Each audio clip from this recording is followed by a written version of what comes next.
This is the Between Extraordinary Part 15. A couple of things before we get going. One, we have been away for a few weeks. We've been on hiatus because of some different things going on. And so now we're back. We are probably it's going to take us a minute to get revved back up. But fortunately, we are in kind of a fresh slate in terms of threats and things in London. So more or less. So that's exciting. Second thing, I want to just tell viewers and players that I have a brand new dog this week. My puppy we're on day 5, I think. No, 6, day 6. We're on day 6 of puppy. And she's been pretty good this week as far as running games goes. So, but I may have to like immediately step away. I won't warn you. I'll just do it. So just be mindful of that. And so with all that said, why don't we dig into our threats that we have active right now? Right now, it's just Sally No Face, but you have a lot of clues on it, actually. You've managed to make a lot of progress on Sally No Face. 3 different questions on Sally No Face, all of them different ways of stopping Sally. And as a reminder, Sally No Face is a sort of person who is a kind of urban legend brought to life. She has been killing people. She's claimed 3 victims so far by carefully surgically removing their faces. And we have made pretty good progress on it, but it got interrupted by all the stuff that was going on, all this sort of like extraterrestrial stuff that was going on in London. But I think we're going to be back to the streets for a little bit. The Venusians have more or less settled into their place in London society. Jazad is doing whatever Jazad's doing in the background, and Hargrave House has monsters to deal with. And right now, it's not literal monsters. It's people behaving monstrously. Currently, Sally No Face, but some more problems will be coming, I'm sure. Taking a look at the hunters themselves, the only 2 who are really loaded up with conditions are Ms. Belacqua and Mr. Walsh. So just something to be mindful of. Dominic and Lady Florence are basic, more or less clear of conditions. And everyone's also making pretty good progress on their advancements. Everybody has at least, has at most 2 more advancements to take. So these characters are getting pretty close to being done. Indeed, this campaign is getting pretty close to being done because you've unlocked 12 mastermind clues, and so we're getting really, really close to being at the end here. Does anyone have any questions about anything? Need to be reminded of something from last time, or anything I need to be reminded of before we begin? A lot of our sort of lingering side issues were resolved last time. The Limehouse Lurker is no more. Julius is no more. You had 2 nasty threats that are done. And so we are kind of like fresh slate right now. But if Oh, and there's Admiral anything, Flag is gone too. Admiral Flag is gone. Yeah, that like a lot of stuff is just like the board is wiped, right? It's just you and Jazad in the streets of London at this point. So I do owe a mask, but we can pick that up we can do it maybe right at now. dusk. We can do it as soon as we start if you want. If you want to, or we can wait till dusk. It's up to you. Let's wait to dusk to get back into the groove, and then Sounds there good. might be threads that I can pick on and that type of thing. I like that. And at some point, I think that Yaka Walsh needs to have a little talk with Miss Belacqua and the trail of lurker blood from her bedroom. Sounds like a vulnerable move to me. So the day phase, of course, we will introduce brand new threat because there's always something around the corner lurking. There's something in the air in London, it would seem. Ms. Belacqua. The Fig family sent you one of their famous Fig's pigs, a meat pie with a little pig stamped on the crust. You enjoyed the first few bites before realizing it contained human meat. What gave it away?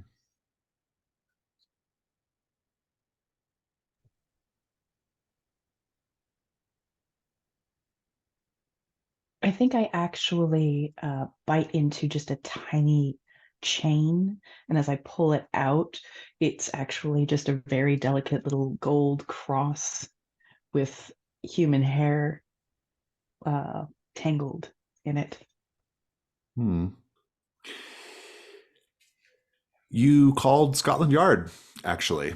Let them deal with this. And Mr. Fig was arrested.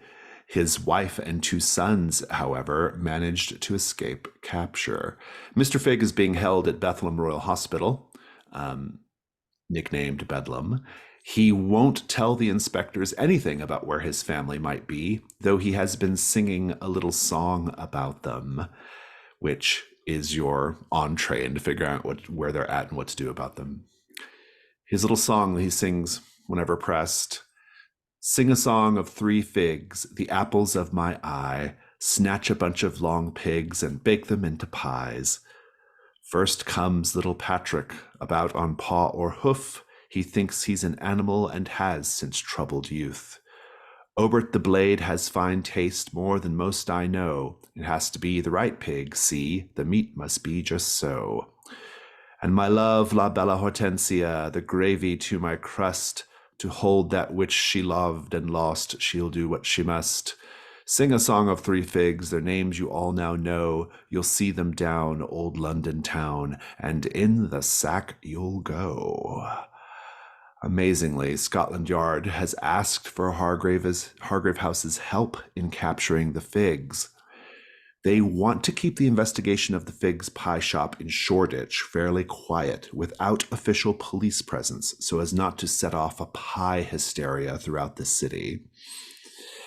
You have come to the conclusion that Mr. Figs' song is a guide for how to find the other figs. It has helped you form some questions, the answers to which will lead to their capture. And so the questions for our threat, Figs Pigs, is: there's a question for each of the missing figs. They're all complexity 2. What kind of animal does Patrick Fig think he is? It allows you to lure this animal out into the open and then capture or destroy him. What type of victim does Obert Fig prefer? It allows you to lure Obert to you and then capture or destroy him. And finally, what did La Hortensia Fig lose that she's trying to recapture or remember? It allows you to find and then capture or destroy her. There is a special rule here. All 3 figs must be captured or destroyed for this threat to be considered resolved. We also have an aspect of the Janus Mask called the Mask of the Pig. Each hunter narrates a dream about the pagan swine god Mok. Did Mok demand a sacrifice of riches, status, or blood? What did you sacrifice in the dream? So it's serial killers all around. Serial killers, cannibals.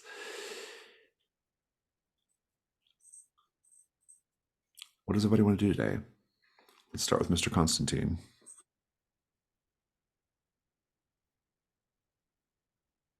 Well, I think heading to the pie shop seems reasonable. You have access to it. Scotland Yard is going to give you access to it because they want your help here. They do not want to set off a pie hysteria, though, so just remember that. Ms. Balakwa?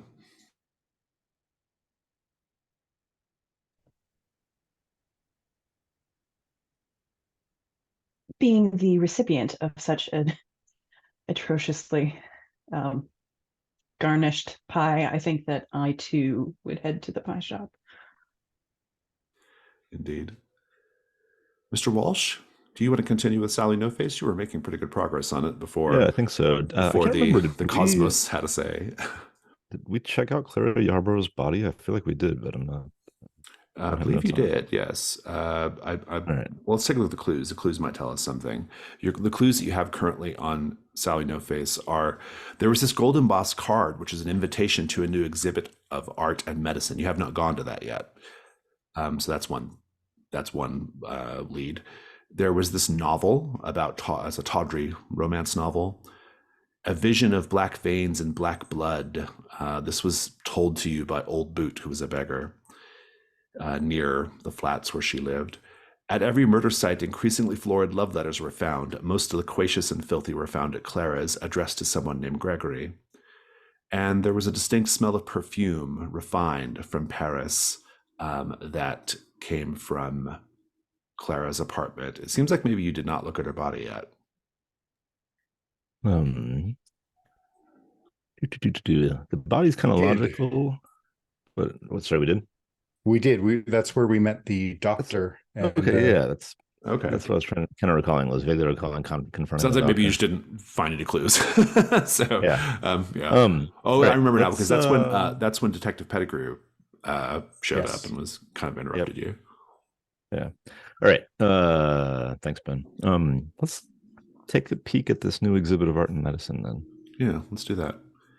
And what about you, Florence? Lady Florence is always interested in serial killers. So I think the Figs Pigs scenario. So it's basically at this point we've got the pie shop and potentially And going to the hospital to that's talk to Mr. to talk to Fig, Mr. right? Fig. Yeah.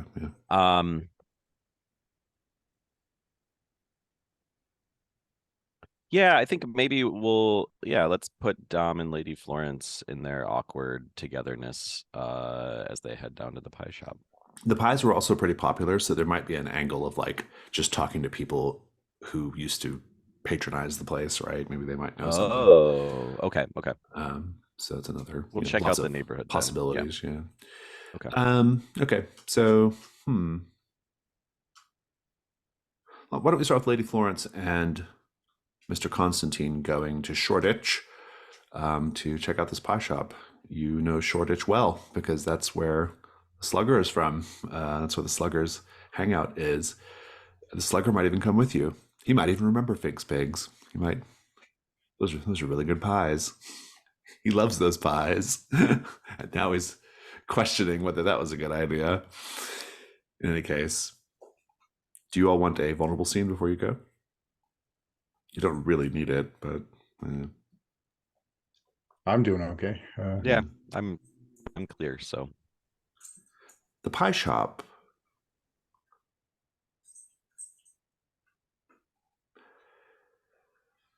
So you've got a couple of options here. You can just go in. I think that there is a police constable who's kind of being particularly. He's not like watching the pie shop, but he's definitely like kind of patrolling the area around the pie shop very heavily, right? And he's expecting someone from Hargrave House to come. So when he sees the two of you approach, I think you both cut an interesting figure, and so he knows who you are right away.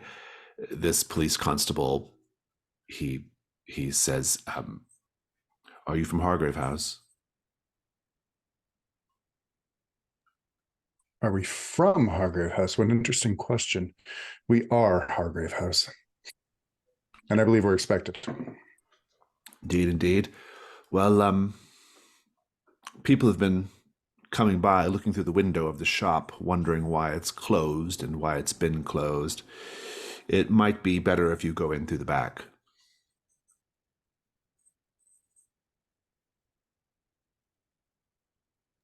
So as not to arouse suspicion. are we establishing that the Slugger is here with us? Slugger can be, yeah, if you want. It's up to you, Dom. Dom. Yeah, it's fine. So I think Lady Florence and the Slugger, like Lady Florence is going back into like Fight Club mode, given the climax of everything. And so like I think she's just like hanging back with the Slugger as Dom is talking to the constable, and they're like Lady Florence is like asking the Slugger for like fighting tips and that type of thing. And she's just kind of like keeping an eye on the conversation here. But like they seem to, the Slugger and Lady Florence are very. I will tell you that consumed the in Slugger conversation. is the Slugger actually is kind of going through it right now as far as being a fighter goes. He had to be rescued. Okay. He had to be rescued by Dom when fighting that alien creature. And I think he's feeling like, I think he even says to you, he's like, I'm not sure why you would want pugilism tips from me, Lady Florence.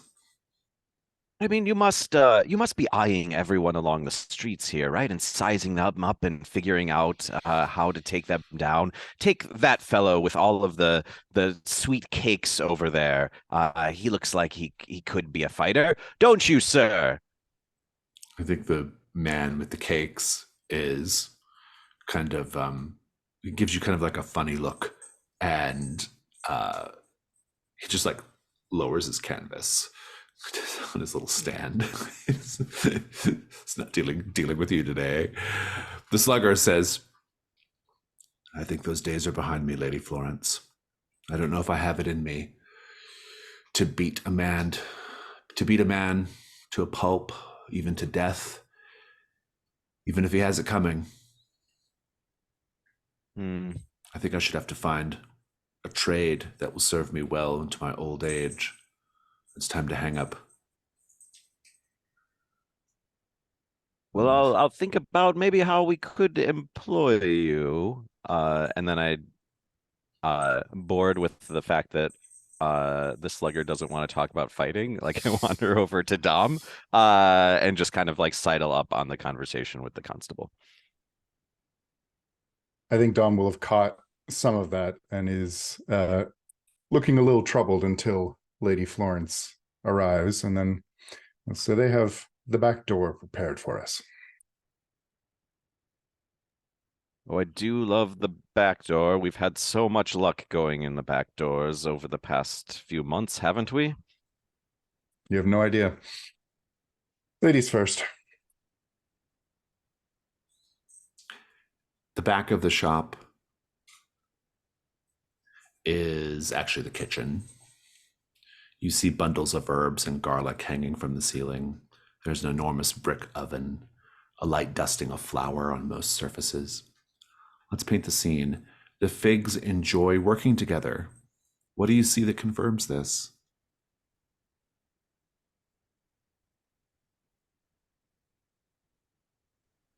There is Hanging. in the corner, there's a barrel with like one or two stools next to it, just pushed up into the corner next to the oven. And above it, you can see everyone has their own teacup laid out, like they sit and chat while things are baking. Hanging on hooks near the oven is a set of 5 oven mitts, all of them equally well worn with monogrammed names on each back. Um, Oh, Hanging over like the center, like butcher block area, is a mobile that has little figures of each of them, and they're doing work, and it kind of just like very whimsically spins around to make the work almost seem like play. I will tell you that in the kitchen there is a set of stairway. It's like basically like an up and down stairway. The constable will have told you that that's the flat where the figs lived. The down presumably goes to some kind of storage or basement. And then you can also head from the kitchen to the front of the shop, where they would have done their business, on a day-to-day basis. So where are you both going to head?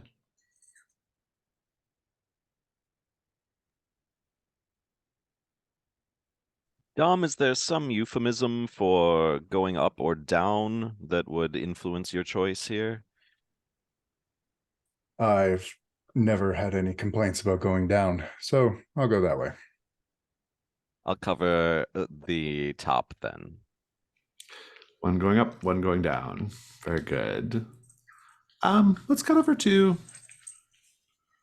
Ms. Balakwa. Oh, Ms. Balakwa stepped away. No, Ms. Balakwa's back. Let's cover Ms. Balakwa. You said you were going to go to the.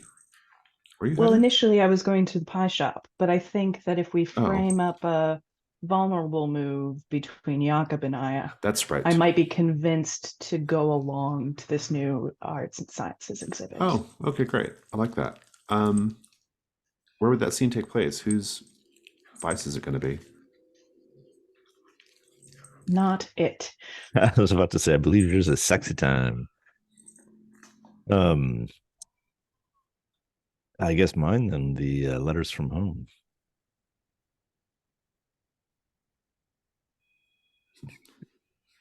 What? So I don't know, over morning tea, I guess. I can be flipping through some pages, and perhaps Lady Balakwa comes into the room or is passing by. We haven't really interacted much. Um, let's say, Miss Balakwa, been meaning to have a chat with you. Do you have a moment to sit and join me for tea? Well, I suppose I wouldn't think that I'd be the person you would most want to talk to. I say, well, I have this fresh letter from my parents, and I thought it might help you to, I don't know, to hear a little bit about their perspective on things.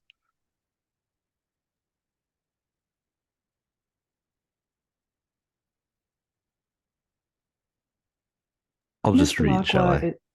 Miss Belacqua has like still making eye contact with you, has a range of emotions of like consternation, then suspicion, then irritation, as it sounds like I am sitting here for a lecture on moral turpitude,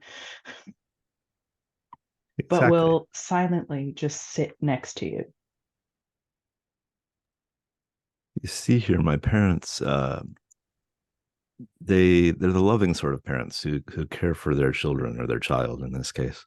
Um, and they write me letters really once a week, staying in touch. They understand that, children make their own choices. Occasionally they might make choices that the parents don't respect, and yet they don't tend to murder them.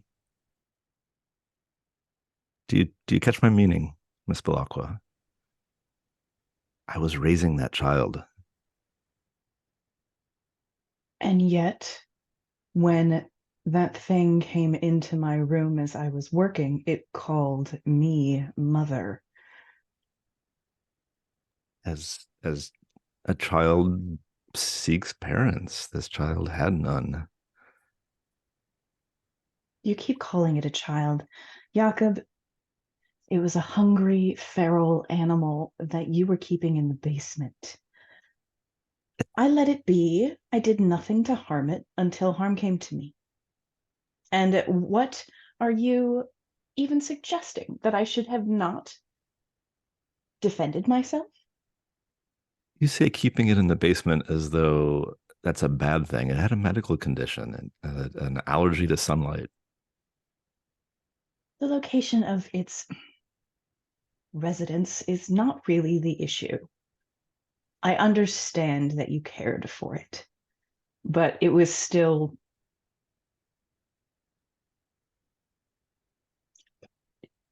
I don't know, Jakob. What do you do when things start to drink your blood? Do you have a rational response of empathy and parentage? Ooh, remembering back to Julius sucking on my thumb, if I remember right.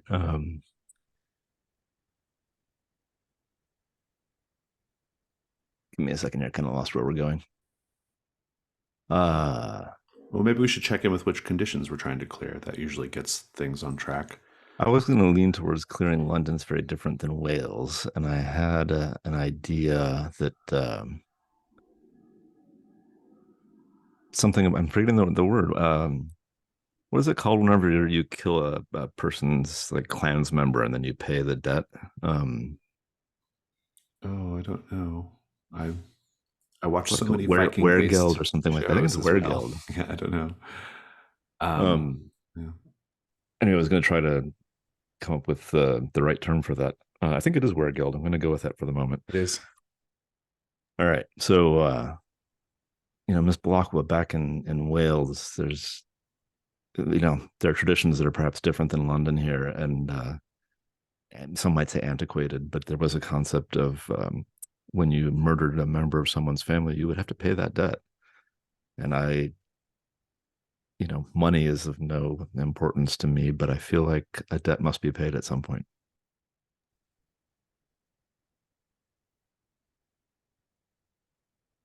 Jakob, your relationship with your family is much different than that to my own, and your traditions, while quaint, I don't feel is appropriate to apply to others around you just because they're your traditions.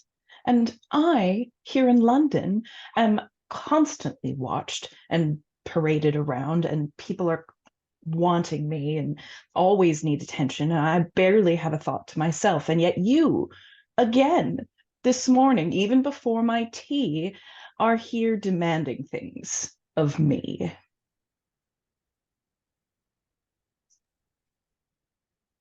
Demanding basic decency, I feel. I think that adopting a vampire as a child is in no way decent.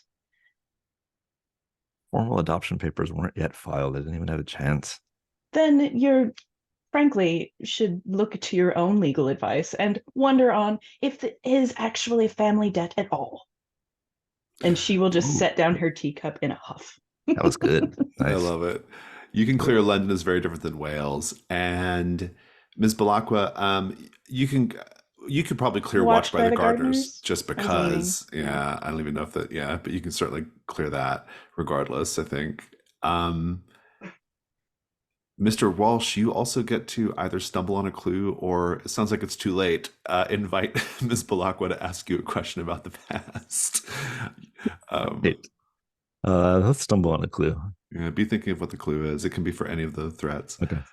We'll cut over to Lady Florence and Mr. Constantine. The slugger didn't come inside. He's still outside. Lady Florence, you're going upstairs to the flat above the pie shop. It's really cozy. There's a few rooms. The bedrooms have comfy beds. The whole place has very delicate cream-colored wallpaper. It somehow manages to smell of lemon and mint, despite the fact that they slaughter meat and bake things right down below. Let's paint the scene. The Figs were a loving family. Looking around, how do we know this?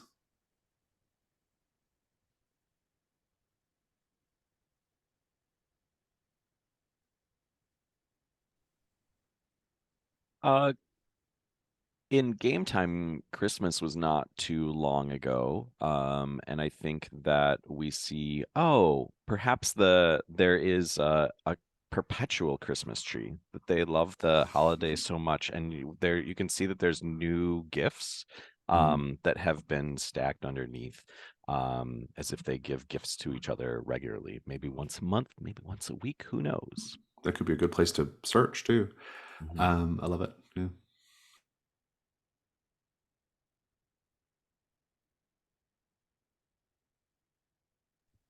In front of the we keep doing that, sorry. In front of the fireplace, there is nestled quite close to each other two armchairs and then like two large cushions, or a large cushion and a slightly smaller cushion in front of the fire, all suggesting that they might sit and quietly stare into the flames by themselves, or together rather.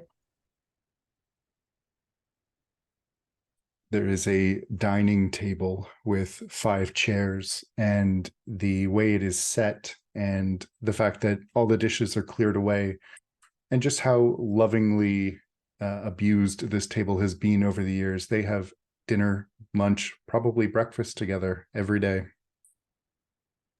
There's a family tintype with a fresh bouquet of lavender sort of arrayed around it, like framing it. So, Lady Florence, what do you do? I mean, I think I like your suggestion there of digging into the gifts. I think I sit down. So Lady Florence is kind of like pulling gifts over and setting up this neat, like orderly, like row or stack between these two armchairs. And she's just going to open them as if it's Christmas. She's just going to untie the bows and duck into each one with a sort of holiday glee. Make the information move with, I don't know, reason, I guess. Okay. Maybe you're trying to make sense of what you find. Yeah. That's a 10. Oh, good. Your clue is there are the sorts of things you expect to find: knitted socks, scarf, that kind of thing.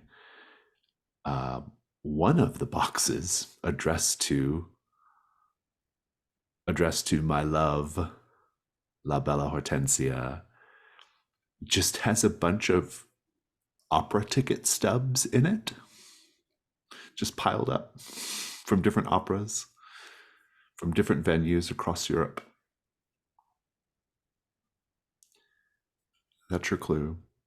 I think while you're going through these packages, Lady Florence, you'll notice that it's gotten suddenly dark. But not because the sun has gone down for some reason or the clouds have gotten thick, but because the windows are crowded with dozens and dozens of blackbirds. Everywhere you look, every window, blackbirds. And out on the roofs of the adjoining buildings, blackbirds.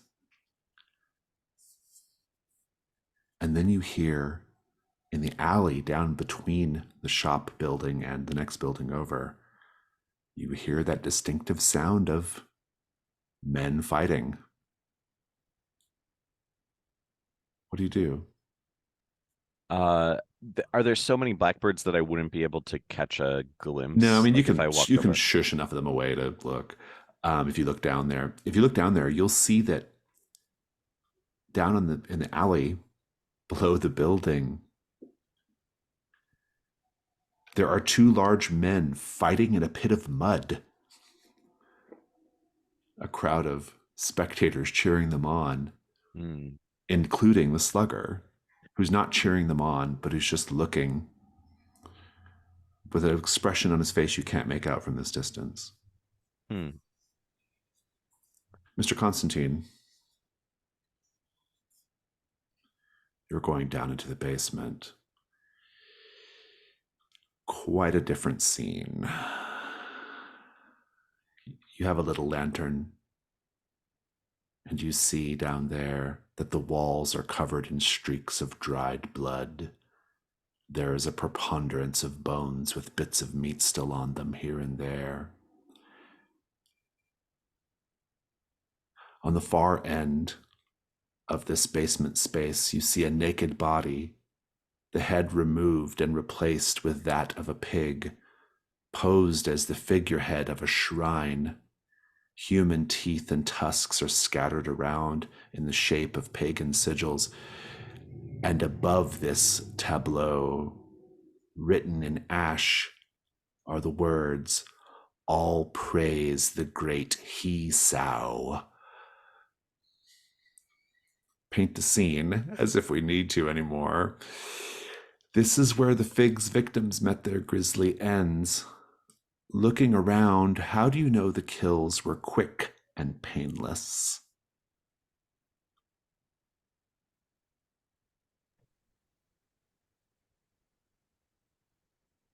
On one wall, there is a dark red swath of blood that looks several layers dark, as if there was no struggle. The victims couldn't have been moving about or whatnot. And it's just a clean spray repeated over and over again.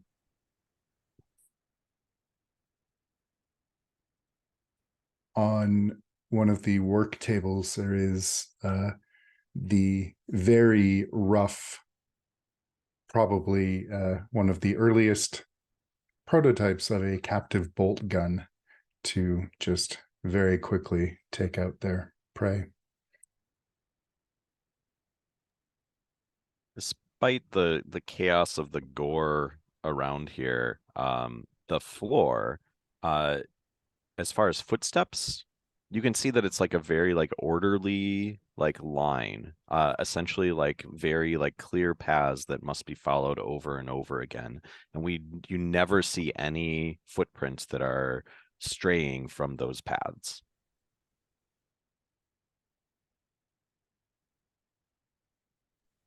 I think skip me on this one. I don't have anything creative to add to it. Mr. Constantine, I think this is the right place, even though it's daytime, for the night move.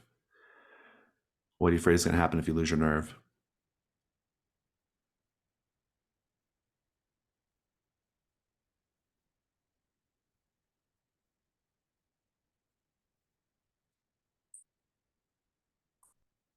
This is going to awaken the bloodthirst that he briefly tapped into from the beast.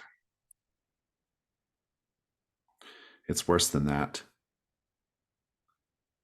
Your own bloodthirstiness is going to attract one, perhaps even more bloodthirsty than you. Go ahead and roll with composure.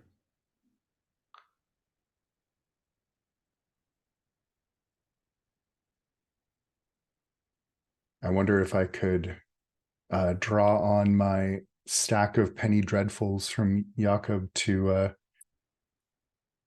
kind of ground myself. I've seen gore like this before. It's never affected me. Indeed, indeed. Gore is it's just London in the late 19th century. It's just how it goes. In that case, it's a 9.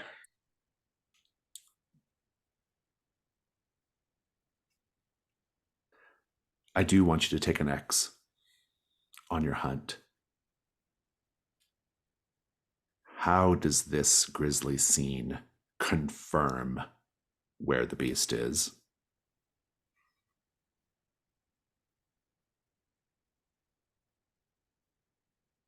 I think amidst the mess, there is a ledger showing that the figs have been making deliveries to a house in Hampstead. And this confirms what Dom has suspected about where the beast is currently stationed. Very interesting indeed.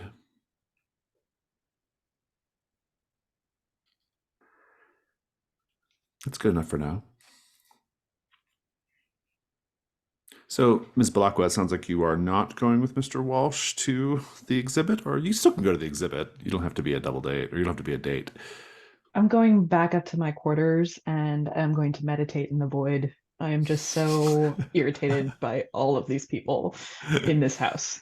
Meditate on anything in particular, or? I would like to use the move, specifically Void Walker, to go to the void and Oh. find some clues pertaining to, I think, Sally No Face. That's right, because we let you kind of use the Void Walker move, or take the Void Walker move from. I added it as a custom. Yeah. Yeah, I love it. What's your object of power? I have a box, and inside that box is something that still beats. I love it. Go ahead and roll a sensitivity. Excellent.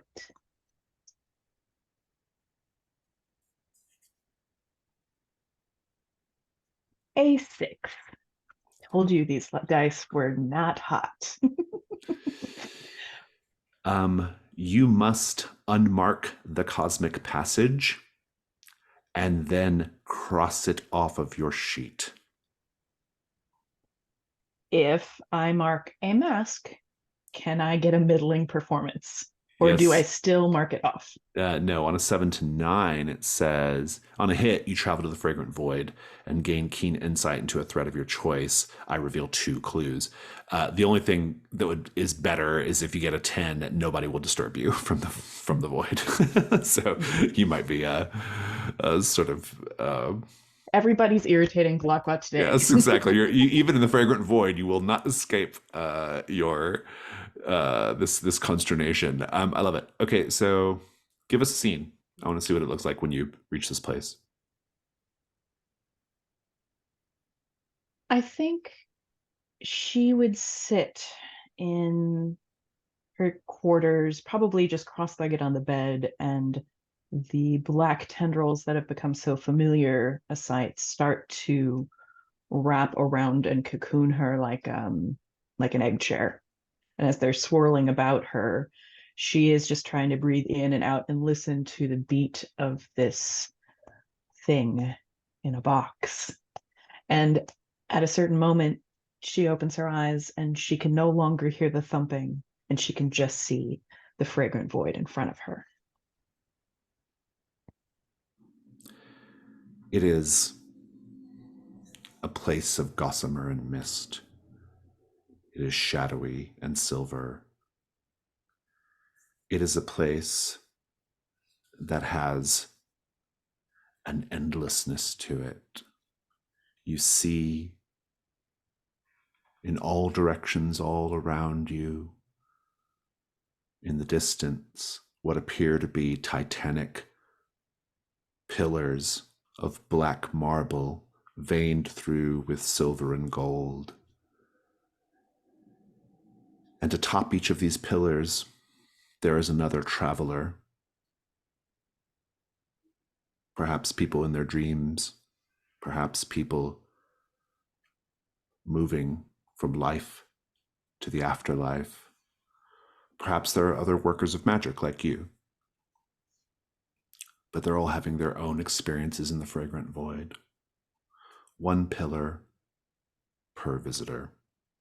And you are on your own. Indeed, you can feel the blackened marble or the black marble beneath your feet.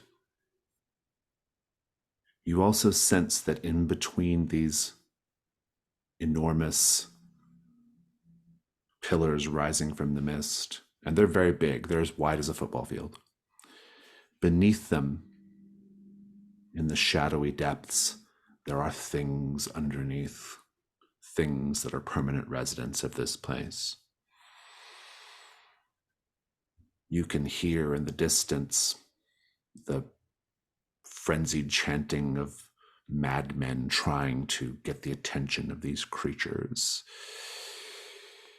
You can hear the cry of children sleeping in their beds, hoping that these creatures will not crawl out from underneath. The fragrant void is a place of contradictions. It is a place where all the horrible things live and reside, going back to the very beginning of time.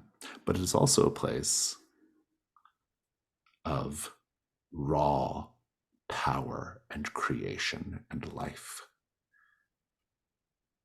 And this is suitable to your purposes. What are you trying to learn about while you're here?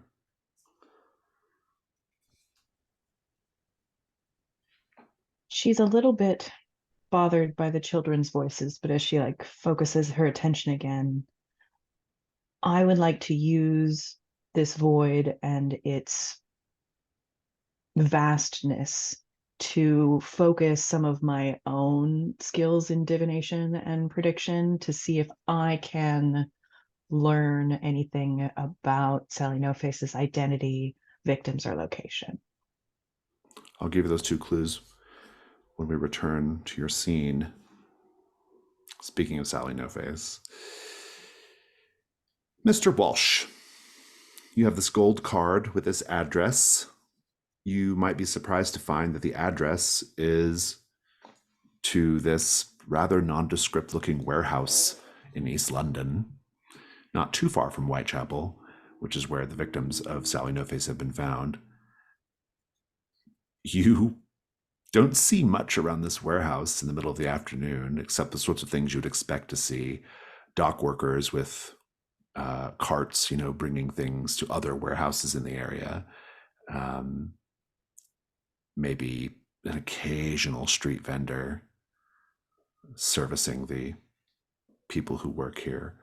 But around the warehouse that is the address on this beautiful gold card, you see very little except for what appears to be a boy, maybe 12 years old, who is standing near the side entrance of the warehouse, and he stands out because he's wearing a beautifully tailored tartan coat and short pants and high socks and a cap.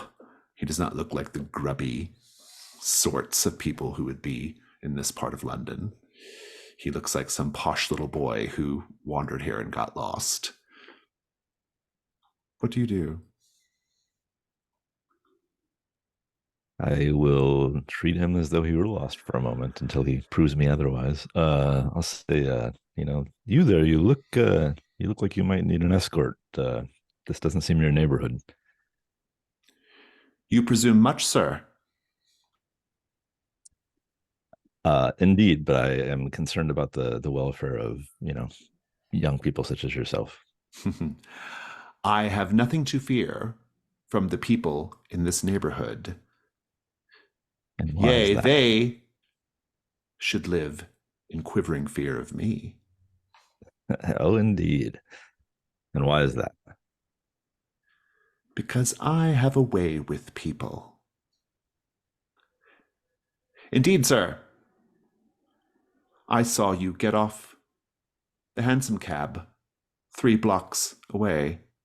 I watched you as you approached this place. I saw you remove that gold embossed card from your left jacket pocket and play with it in your fingers, dexterously but nervously. I noticed also that your fingers have a strangeness about them. Keen eyesight, indeed. I watched you and am indeed still watching you from every angle. I have eyes all over this place, sir. And here you will notice that a couple of the workers have set their crates down. They've stopped their little, wagons, and they're all kind of like staring. You are indeed encircled by people who just look like street people and workers, but who are apparently in the employ of this young man. I take it you're the owner of the establishment then. I am not, sir. I am merely an employee. My employer is currently in residence in this place. She is presently engaged in a fantastic, bold, innovative display of science and art and fashion. That is exactly what I came to see. You have merely to hand over that gold card, sir, and entrance is granted. To whom am I handing the card? That is of no concern to you, sir. But I must warn you, while you are here, do not try to get my goat, for my goat is not easily got. Okay.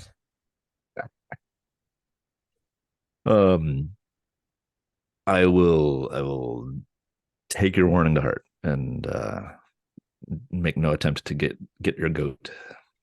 It is an expression, sir. It means don't fuck around.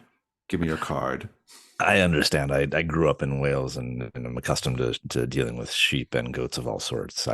I'm familiar with the phrase. How are you still alive, sir? How does someone like you move through the mean streets of London?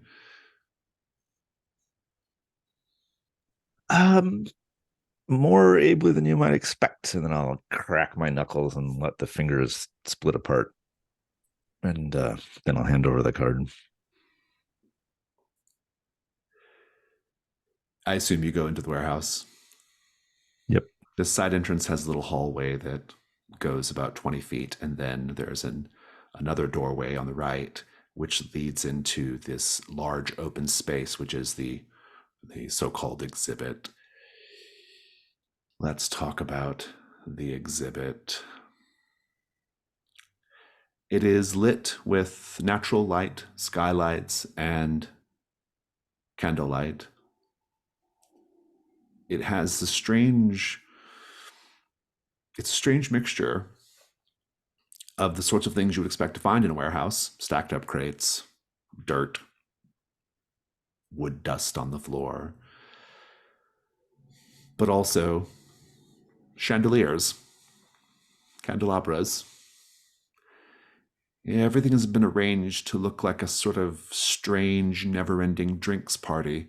A number of mannequins are dressed in finery. They've been carefully arranged all over. Some of the mannequins display a face or part of a face. And I mean a real face, probably taken from one of Sally's victims. There are musicians, a string quartet playing furiously, ceaselessly in the center of the chamber. Each of the string players' faces has been wrapped with bandages and appears to be seeping blood.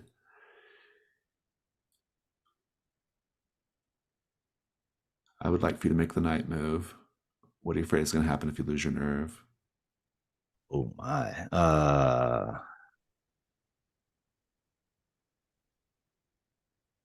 That cheeky little boy is more here to collect new victims, and I get assaulted by children once again, or by a child, I guess. But It is worse than that. Your goat is going to get got. Do make the night move with composure. righty. 1 second here. There we go. 10. Let's take a break and we'll come back in 5. Okay, we're back. Lady Florence, you're hearing this mud pit fight, all these blackbirds, strange stuff, more strange stuff. You hear the sounds of barnyard animals down on the street running loose. Goats, pigs, geese, sheep. They're being chased by a gang of children wielding sharpened sticks.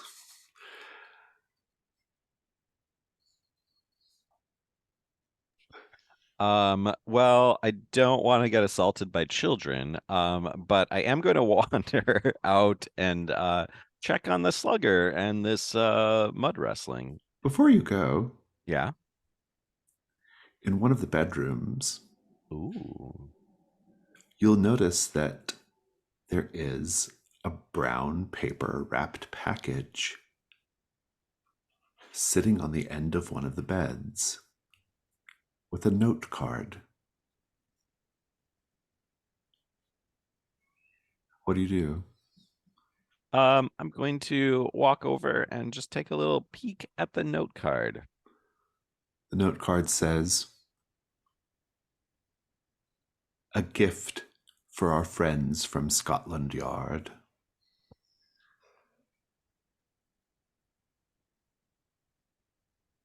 What do you do? Well, it's not for me. Um, uh, this has trap written all over it. I maybe I could get one of those sharpened sticks and poke it. Um, yeah, I think maybe like I'm going to like investigate and just determine to what degree this is a trap. Like, like I'm not going to get too close, kind of like peek around the sides. Maybe if it's on a table, kind of shake the table, understand what the weight is, that type of thing. Make the information move with composure. Okay.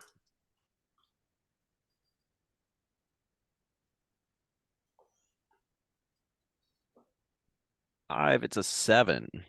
7. Well, I'll give you some information first. Okay.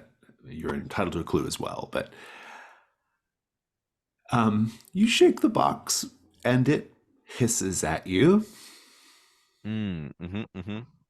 Something from the inside hissing. So you were probably correct about that. But there might be a clue as well. There's something else in the box that has a Ooh. distinct jingle to it when you shake it around. Of course, there's a complication in retrieving said clue because there's a snake in the box. You know what I'm gonna do? There's some Victorian children that are chasing creatures around, and they might be very interested in poking a snake with their sharp sticks. So I want to take that box down and yeah, try and give it to these a child and explain to them the situation. I think when you go down there, Yeah. the slugger kind of walks over.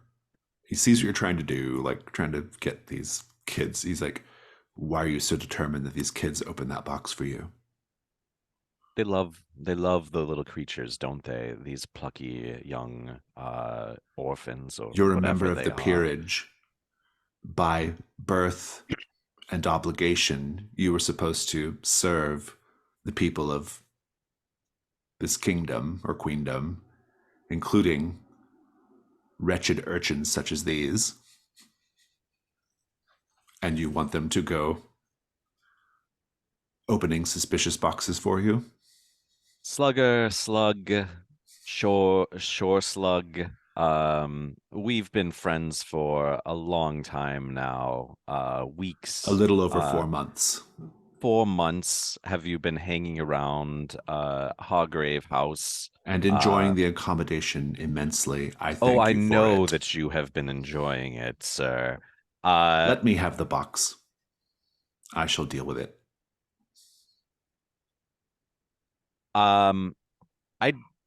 I am legitimately concerned about what Dom would do or think if I let the slugger deal with this danger in the way that I feel like he might. Why are you suspicious of what's in here? Because it hisses? So And it this is a says- trap. Someone has put a viper in this box to trap, and he looks at the card, someone from Scotland Yard, it would seem. And who better to smash the serpent under their heel than that little wild one there? I shall handle the matter. And he puts the box down. He's going to stomp it. Wait, there may be something else inside of that too. I want a more delicate handling of this than you would normally Then we must beg the pursue. question why you are not opening the box, Lady Florence. Since your requirements are so particular. I did have a plan here, Slugger. Do we A need plan to endanger innocent children? I was a child like this. Yes, even me, I used to be a scrawny wretch. I do think the children will be okay. And even if they aren't, you know, Slugger, that there You are have greater decided things. that it is okay to put poor children in harm's way to help you open this box. I have, because there are greater problems. Why don't you go at over to stake. Hampstead and find some rich children to open it for you? I would if they were running around with pointy sticks. I shall deal with the box. And he takes it in a huff, and he's going to try to open it himself. Let's cut over to Mr. Constantine. So what do you do down in this abattoir, Dom? Well, this is the kill zone. This is where the hunters deal with their prey. There's a lot to learn here. So I think he'll be looking around for clues, maybe there's some sort of sign where they like to hunt from, which could be a place to start to look for them. Yeah, make the information move. I'm going to say with reason now.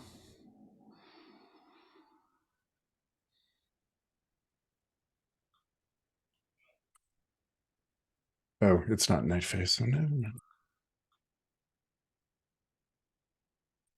10. 10. Great. Give you a clue. Mm-hmm.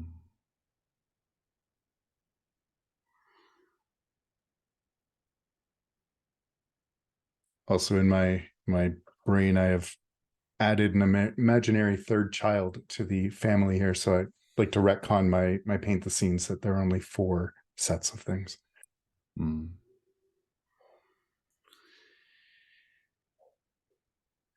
There are lots of things to see here. It seems as if the family has done a pretty good job, with the exception of this victim who is posed as the god Monk. I think that, or the great Hisao, I think that you don't see much other physical evidence. Some bones, some blood, but there aren't like that could be bones and blood from pigs, right? Or from animals that should be killed to be made into pies. Except you find a bundle wrapped in silk, carefully folded bundles of long blonde hair. That's your clue.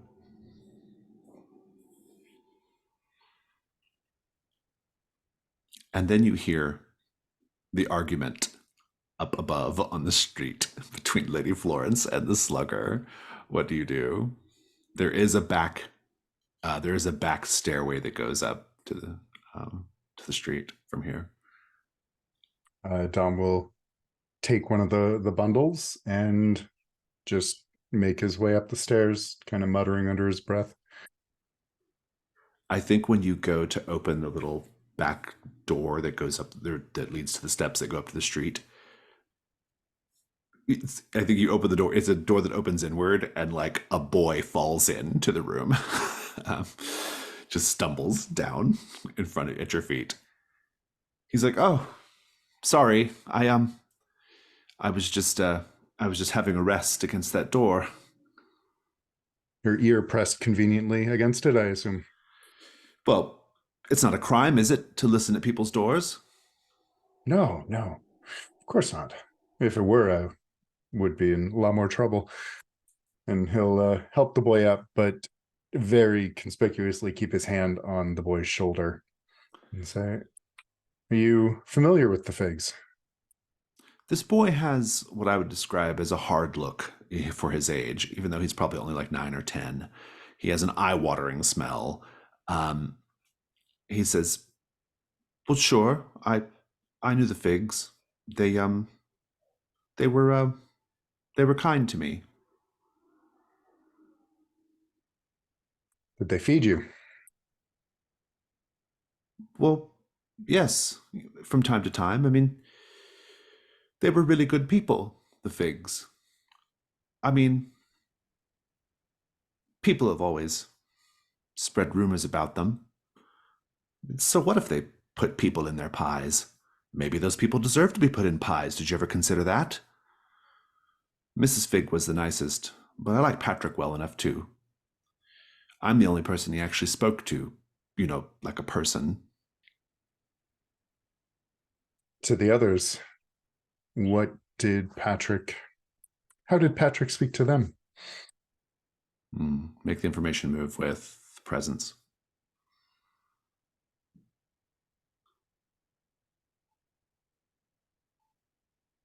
Is 11. He says, "You from Scotland Yard?" Oh, no. "Well, you look like serious business. What are these?" And he kind of goes for your weapons. And He'll just put his hand on the end of the shaft so that he can't draw it from the holder and say, "Not for children." He's like, okay, well, um, well, Patrick didn't really speak at all to anyone else. He mostly just made just grunting and growling like an animal, like a dog or a cat or something like that. But well, and he sort of like looks a little like kind of like he's not sure if he should say something or not. He liked to leave gifts. You know how sometimes like a really clever animal will do? They'll bring you a gift and set it on a windowsill or a doorstep. I've heard stories. He left me some gifts. Do you want to see them? Yes. Well, I want to see those, pointing to your weapons. Dom will smile and just slowly draw one out, hold it blade first, and then flip it and hold the haft out for the boy. Careful, it's sharp. He's like, his eyes are wide. He's like taking it all in. And he says, well, okay. And he goes into his pocket and pulls out a perfectly preserved mouse skeleton. And he says, I've got a ton of these. And you're sure they're from Patrick? I'm fairly certain they're from Patrick. When was the last time you ate? He says, well, it has been a time, sir. Are you offering to buy me a pie? Oh, no, not from here. When was the last time you bathed? Never mind. Do not answer that. Why would I bathe? What's the point of it? I'm just going to get dirty again. It is difficult to argue with that logic. Come with me. Mm. And he will take the boy back towards the others. Indeed. Let's cut over to Ms. Belacqua. You don't appear in the fragrant void as yourself. You take on a different form, a form that is a more true expression of who you really are, according to the void anyway. What is that form?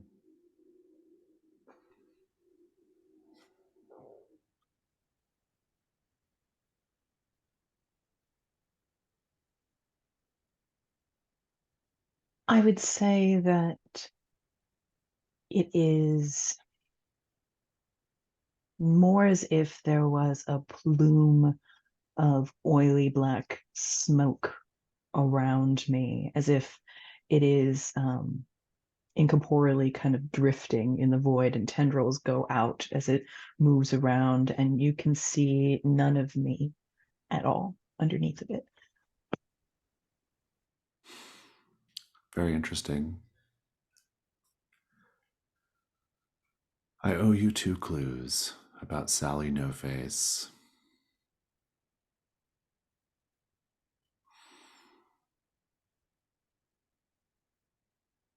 Mm-hmm.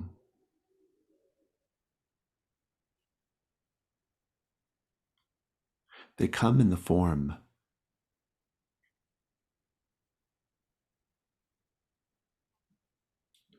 of you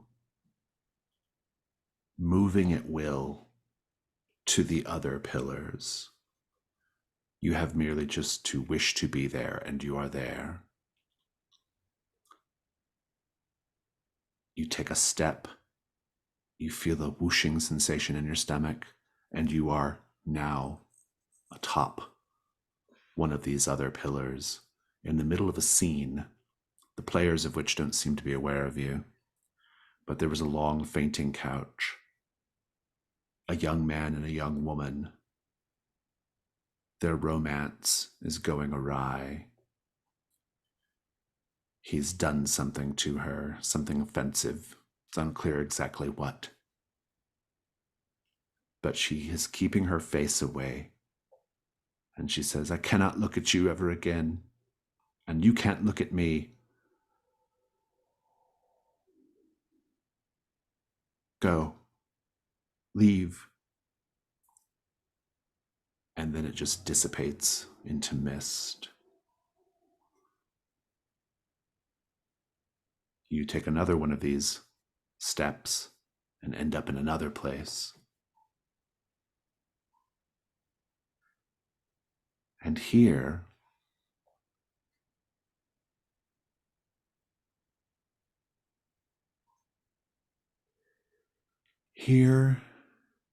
you are guided by smell. This is a place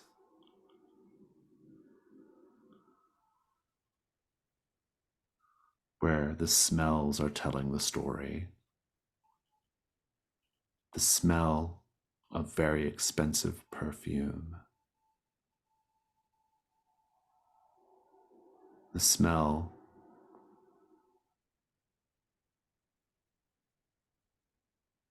of fresh, clean cloth. The smell of poisonous oleander. That's your second clue. And that oleander smell just kind of fades away back into the fragrant baking spices of the void. Oh, chills. Love it. And as the oily smoke in front of your eyes, it parts momentarily to reveal someone standing in front of you on this same place, the same plane. They're wearing a rich burgundy velvet smoking jacket and silk pants. You maybe half expect to see the man in the sun mask, but you don't, because this person's head has been replaced by a large eyeball, and this eyeball is looking up and down, trying to make sense of you. What do you do?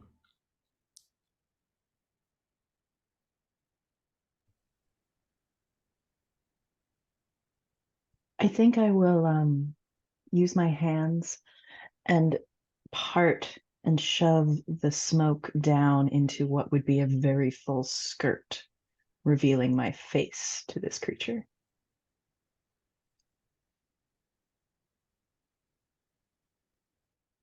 He says, I can see you.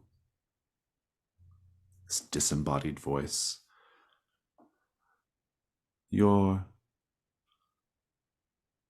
void persona. It is intriguing, but simplistic. I can tell you haven't spent much time here. I can see through to the real you. By the state of your dress, I would say that you are from the 19th century?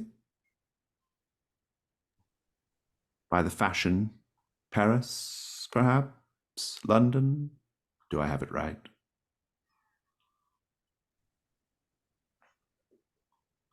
I am from the 19th century for now, and London for a time. How long have you been here?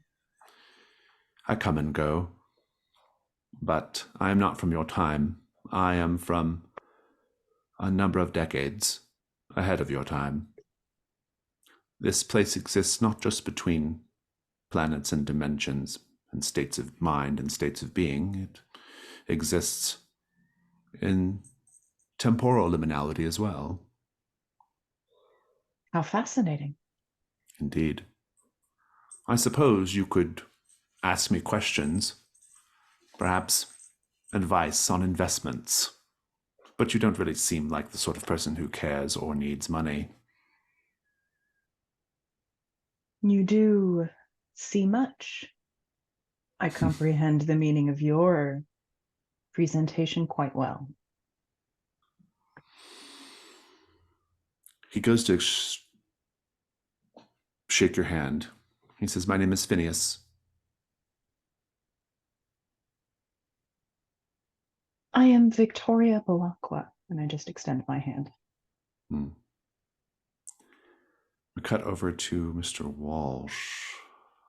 Mr. Walsh, you got a 10. You're keeping your composure here in this strange art installation where the only other living people, as best you can tell, are these 4 strings players who are frantically, feverishly playing their instrument. Their faces wrapped in seeping bandages. It's unclear what's compelling them to play so furiously, but they are. It makes the space have a frenzied feel. I mean, the sounds of frenzied strings is enough to really put you on edge, right? And there are mannequins posed, laughing in conversation, drinking from delicate glasses, many of them with faces on their stretched over the wood in various states of decay. What do you do? Among other things, since I knew Clara personally, keeping an eye open for Clara's face to kind of confirm what we probably know is true here. And then trying to see if there's what do you say, like a similarity between the faces. Is there like everybody had a mole on their left cheek or something in like that regard? Make the information move with, I think, reason sounds good. Alrighty. What is that? 8 plus anything? I don't recall. 1 second. It's a 10. And a reminder, I've got the Vault of the Cosmic Mind checked, so it should yield 2 clues. Oh, that's just once per session, or I got double check. Oh, you always do, even on a miss. Yeah. We'll come back to that. Lady Florence, the slugger is about to try to open the box of the snake. Mm-hmm. He's tired of being a class traitor. He's not going to let you hurt these kids, and he's going to open this box. What do you do? Lady Florence is so irate with the slugger that she just kind of, in her best Gene Wilder, just says, "Oh no, don't open the package." And she's gonna just storm off. She knows she can't fight Slugger, but she wants to fight a man right now. So she's going over to the mud pit and she's taking off her coat and rolling up her sleeves and just saying, like, "Move aside, lady of the peerage here. And I want to fight somebody in the mud while the slugger opens the box." Dominic, you come up to this scene of Lady Florence getting ready to fight a man in a mud pit. There are goats and chickens roaming around. And then on top of all that, you see the slugger. He has opened up he's got this open box at his feet. And he's kind of hunkered down. And he looks like he's kind of frozen with fear. And you can hear the hissing coming from the box, Dominic. I think so. The slugger sees you out of the corner of his eye as you come up the stairs, and he says, "I've got this. Don't worry. It's under control. Just doing a little bit of dirty work for Lady Florence."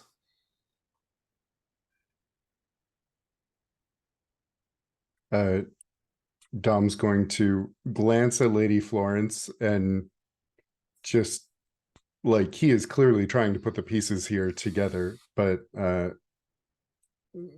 is not able to, and he's just going to tell the child that make sure she doesn't get herself stabbed much, and start walking towards the slugger. The boy's name is Rag, and he will go, what do you do? And the slugger, he goes off, and the slugger says, "I've got this, Dom. I don't need you swooping in to rescue me again." Not swooping, just trying to figure out what's going on here. Do I hear a snake? It's some sort of viper, a trap that the Figs laid for Scotland Yard. Lady Florence was going to ask one of the children to open the box for her. She is very noble. Yes, that sounds like her. And he's going to, once he gets close enough, he's going to take out one of his knives and hold it handle first toward the slugger. The slugger takes it, and he says, all right, here we go. And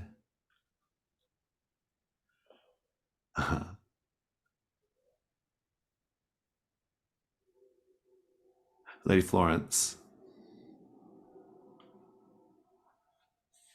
you'll notice all this going on as you're getting ready to fight. You'll see that Dom and the slugger are being stalked by someone else in the alley. They're not alone.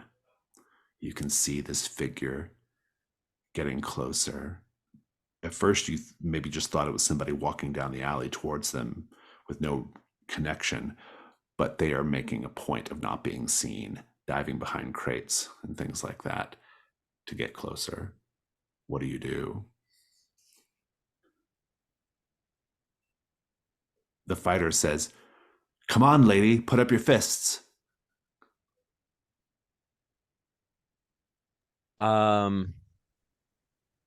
Can I try to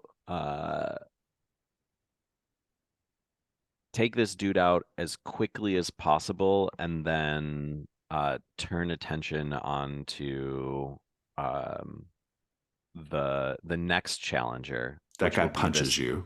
Oh, Pow. come on. And you go flying in the mud.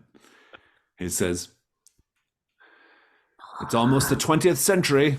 We've got to start treating women as equals. And sometimes women get slugged. I'll get to Dom and the slugger in a second. I'm taking this dude out. It's the day move. What are you afraid is going to happen if you don't take him out quick enough? That I will be like stuck in the mud and like not be able to help Dom and the slugger out of this, as well as them getting pounced. Roll with vitality.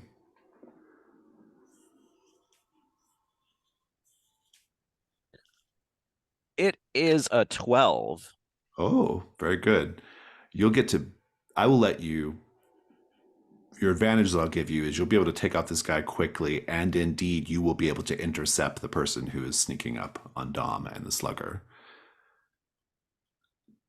So think about what that scene looks like. We'll come back to Ms. Balakwa. This fellow, the strange eyeball-headed man, Phineas, he says, well, it was very nice to meet you, Ms. Balakwa. I would ask you to come back with me, but I'm afraid you might find my world, which I suspect is just your world, but in the future, I think it might be more than you can handle. It might be too overwhelming for you.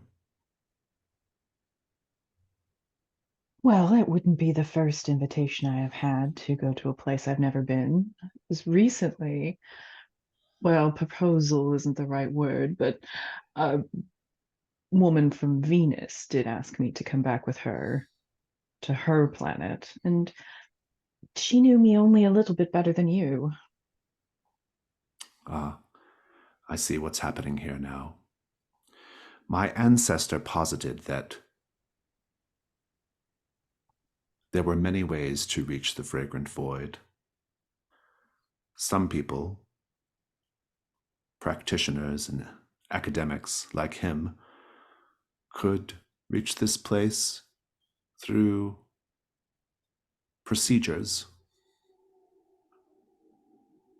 He also posited that insane people could reach the fragrant void in their dreams that they were indeed communicating directly with it, directly with the void via their inane mutterings. I am not calling you insane, of course, but it is a little unusual to suggest that you have met someone from Venus. No more unusual than you claiming to be several centuries in my future.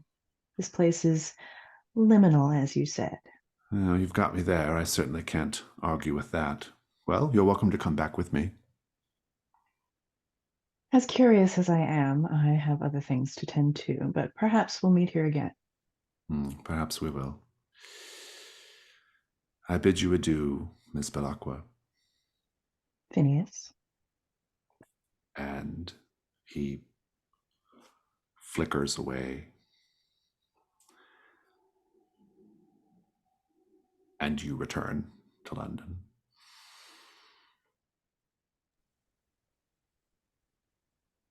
Mr. Walsh, I owe you 2 clues. You guys are piling them up on Sally No Face now. That's how it goes sometimes, I guess. True. The clues you are going to find. Let me pull up the sheet.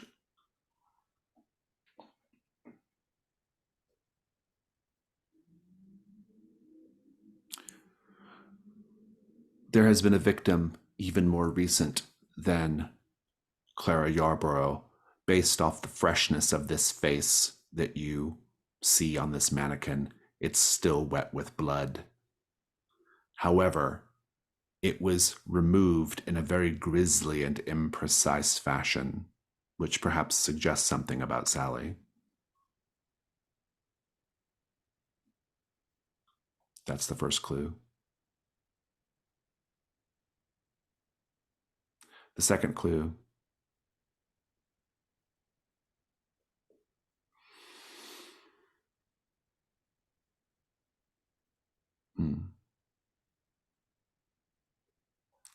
you find a letter. It is in a place of prominence. It's part of the exhibit. It's displayed in a thin glass case, but vertically so it can be read easily. And it's even illuminated by a little candle beneath it. This letter discusses an unnamed doctor and their ejection from the Royal Academy for what the author of the letter calls untoward medical procedures.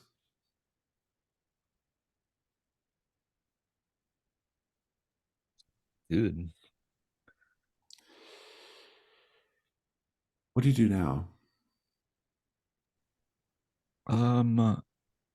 I want to peek at these manic musicians a little more closely. If no one else is around, I'm the only one here, right? Aside from the musicians, as far as I know. As far as well, the boys outside, yeah. Yeah. I want to peek at the musicians, essentially see if I can disrupt them a little bit, like, kind of a wave the hand in front of the face, see if there's a response. If not, poke a shoulder. Interesting. Are you just going to try? Are you trying to get them to like open up to you, to like talk to you, or what are you trying to Confirming figure that out they're here? not automatons. Questioning whether they're so entranced that they can be disturbed to the point to stop playing, and then from there talk to them if they are talkable. It's still the information move, I think. So go ahead and roll with. I think this would be composure, and yeah, composure. All right. We've got a 6 + 1, 7. You will get 2 more clues.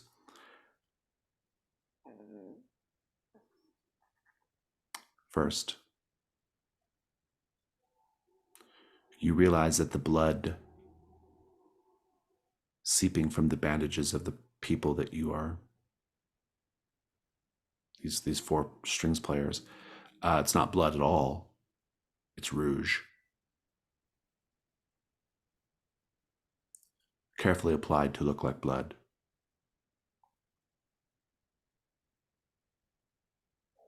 Second clue. Each player has had their left ring finger removed. Complication. One of the players begins unwrapping their bandages, revealing not a face, but a plain, featureless wooden mask held in place by leather straps. They stand up, they pull off their tuxedo jacket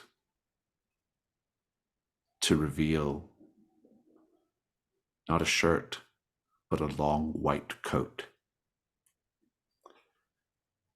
And this person pulls out a pair of black rubber gloves, which they carefully roll over their hands as they speak. Are you enjoying the exhibit, sir? Oh, Miss No Face.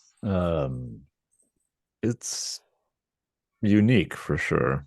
Nothing I've seen in London Please, like it. call me Sally. My mother is Mrs. No Face. Yes, Sally, of course. I've never seen an exhibit like this. Certainly, it's unique. To what end, though? You collect these faces, and then what? Does there have to be a reason? Can't art exist for art's sake? Did you find Generally, yourself moved? Did you find yourself feeling a particular emotion?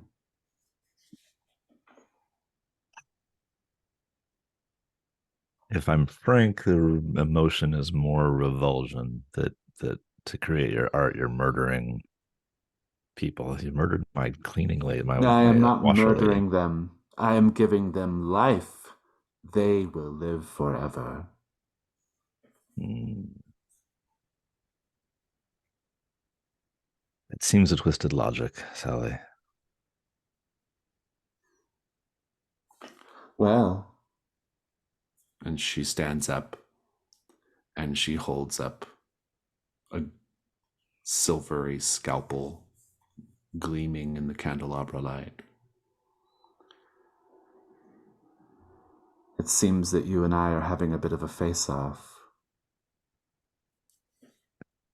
Indeed, but I think You you'll must find forgive me. my attempts at humor. I'm in high spirits right now. And why is that, Sally? Because my installation is nearly complete. I was merely waiting for a very special face. Not yours, sadly. And whose face do you await? I await the face of someone who I believe is one of your colleagues. Or at least an associate. I don't believe she considers you a colleague.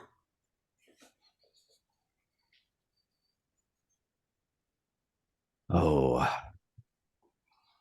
Sally, I feel like your exhibit will remain in this status and proceed no further. No doubt. Your nerves are on edge, sir. Your heart is pumping fast because I am brandishing a scalpel in my right hand, a scalpel with which I am highly skilled, as you well know. And yet I have laid a trap for you, sir. My employee is currently right behind you with a needle that will deliver a very powerful paralytic. Everything is in place. Do you have any famous last words? I reach forward for her scalpel and grab it with my hand. I currently have from the Vault of the Eternal Champion Uthavia that my skin cannot be damaged or pierced. And I just Oh. kind of crush down on that scalpel. And in doing so, say, you misunderstand my powers. And indeed, you are now aware of the boy trying to poke you with his needle from behind. And he's like, Damned Victorian children. he's like, ma'am, I'm having some trouble piercing the epidermis of this one. And Sally steps back, and even though you can't really see her face that well, her eyes are clearly widened in wonder. Perhaps I have targeted the wrong person after all. She recedes into the shadows, as does the boy. You're going to take the condition marked by Sally No Face. Alrighty. And that'll be your day phase done. Let's check in finally with Dom and Lady Florence. Lady Florence, please give me the scene of first defeating this guy and then intercepting whoever's stalking Dom. Yeah. So I think like I'm in the mud here. I'm in a skirt and still have like, yeah, fine clothes on and that type of thing. But I think that the fact that I have the skirt allows me to kind of like cock and maneuver my body in such a way that the person I'm fighting does not anticipate what's coming. And I just mutter to myself, or not to myself, but out loud, should have, and my leg just thrusts forward into his ankle and just shatters his ankle, and he screams and falls down. And then I walk over, and I have studied Dom. I have studied the slugger for quite a long time. I have been the lover of Jasad, who acts quickly and deadly. I have killed Admiral Flag as well, and I just punch him right in the nose, just shattering his nose, and say, this is the person in the mud pit? yes, the fighter. Yeah. So should have just let, and then I get up, walk out of the mud pit, grab some things out of my coat, and said, finish my sentence and saying like, let the kid open the box. And I am taking a tincture of orchid nectar and putting it on the lace handkerchief.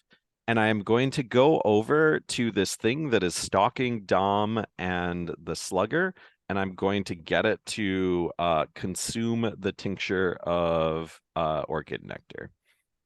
By like, you know, like what is the word for that? Like handkerchief across the mouth kind of thing. Regrettably for you, here is where the rules of the game save this character, because you cannot. You move in to make that move, and they're waiting on you. They spin around in their hand and chuck a crate at you that sends you reeling back, and you slam up against the alley wall. The person you're facing is, let's describe him.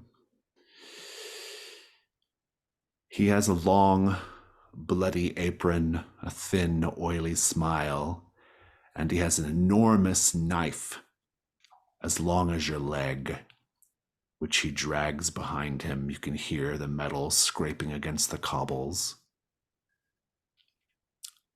He says,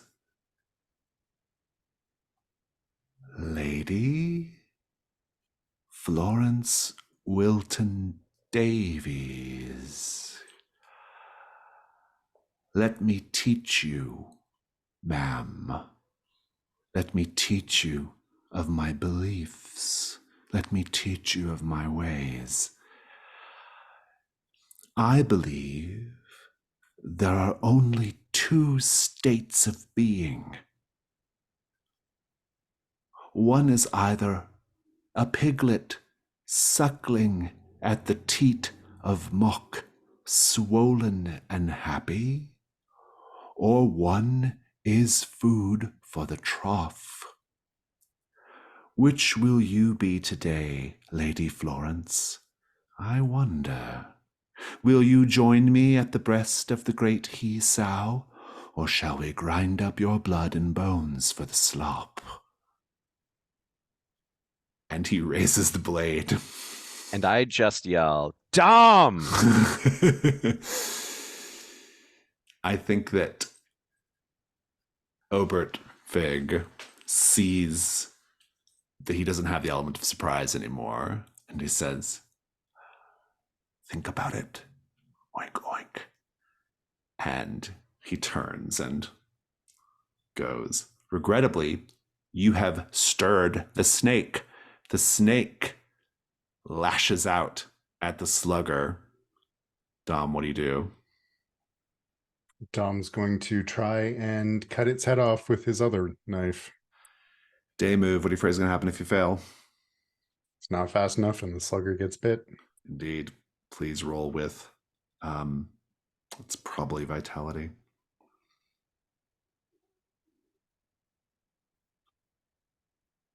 Yeah, I don't think anything else really helps here. Okay.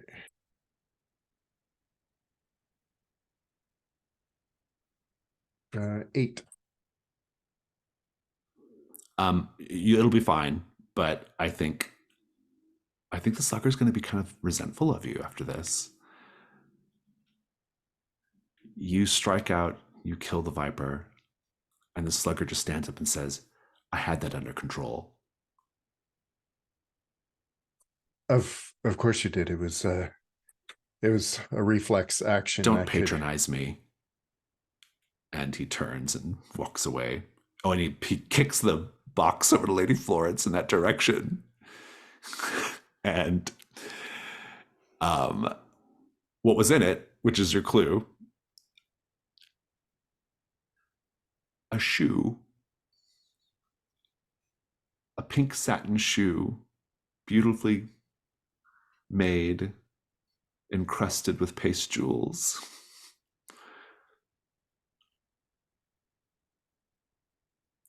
We're going to go to the dusk phase. I need about 10 minutes to deal with dog, but also to kind of prepare the beast, which is going to make itself known. So let's take 10.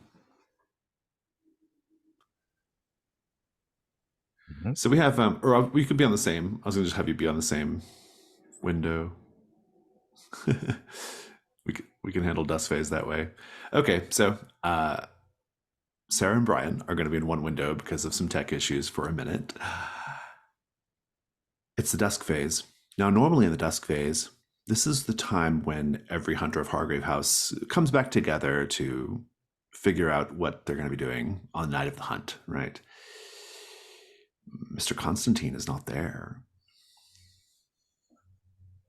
Mr. Constantine is currently in Hampstead, which is a kind of a nicer neighborhood in the city. It's very,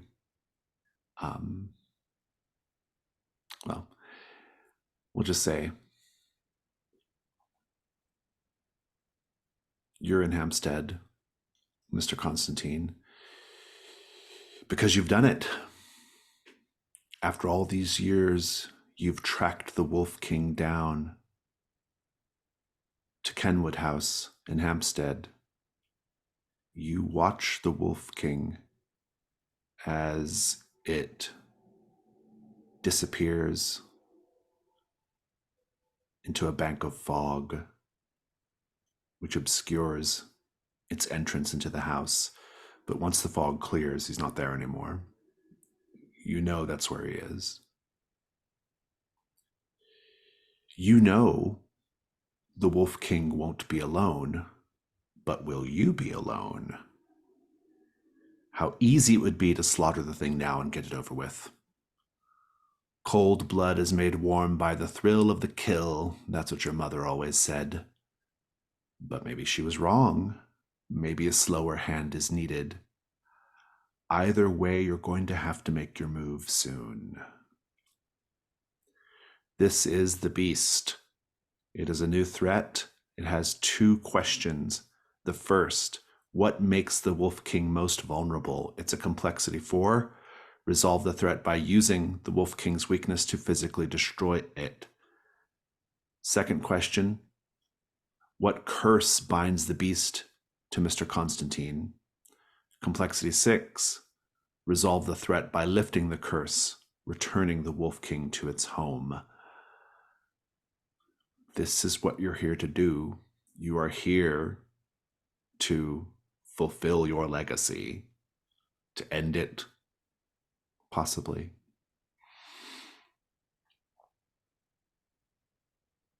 But let's continue on with the dusk phase as normal.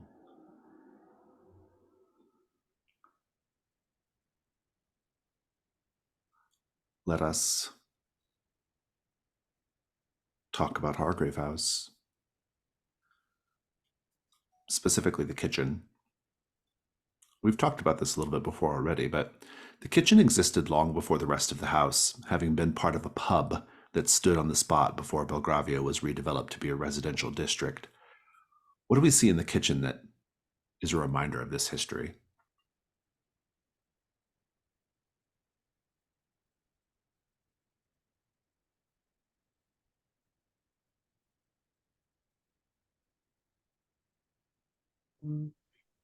The large structure that we know, all the stone and the caverns below the kitchen, actually built up into a turret-like structure that has been converted into a giant oven and built into the side of the original building of Hargrave House. I think the butcher block countertop that we are so used to for preparing meals actually once was the pub top, the bar top. And there's old rings from old beer steins and knife nicks in it that have long predated Hargrave House.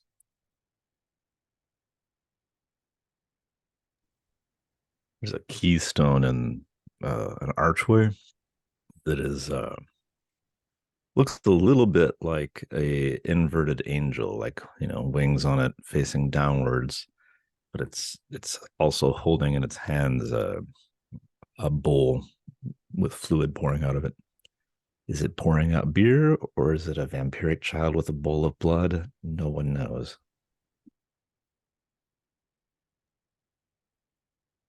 I think that there's a cross beam that has carved into it by a knife the words "no tip," and you can see that there's also marks in there as if things, maybe body parts, had been like lopped off and attached to this as a warning to anyone who did not pay the proper gratuity. Fabulous. I was just reminded by Ben that because Mr. Constantine's X marks are lower than 10, the second question on the beast is actually lowered by 2. So they're both complexity 4. That's really interesting from a mechanical standpoint for people who are watching the video, because the idea here is because Dom overall took more indirect and peace-making approaches, that he has a better chance of doing this more peaceful resolution with the Wolf Kings. Or at least as good a chance as the typical thing would be, which would be to just go kill it. So fabulous. Let's keep going. Well, what is everyone doing tonight? And are we going to answer a question about Sally No Face? We probably should. We've got 12 You got a lot of clues in Sally No clues, Face. and Yeah. 8 is the highest, and this is a Yeah. single resolution, right? Yep, it is. Yeah, we had a lot of firepower on Sally No Face today. So. Mhm.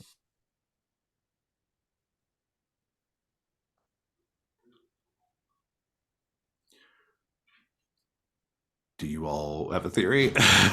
Or do we need to take another break? We may need to take another break for that. We did not even discuss it. I do have a mask if we want to do something within this break, or not break, whatever this is. I mean, you can go ahead and do your mask. It's fine. So, the boy is arriving in London for the first time and has brought a few other Atlanteans with him. Um, as we had kind of established, Flag and the boy had begun working together in some way. Flag had sort of like swooped in after Lady Florence left. That did not last long. Flag was, in fact, going to use this Atlantean civilization as a test ground for some type of underwater bomb that he was developing.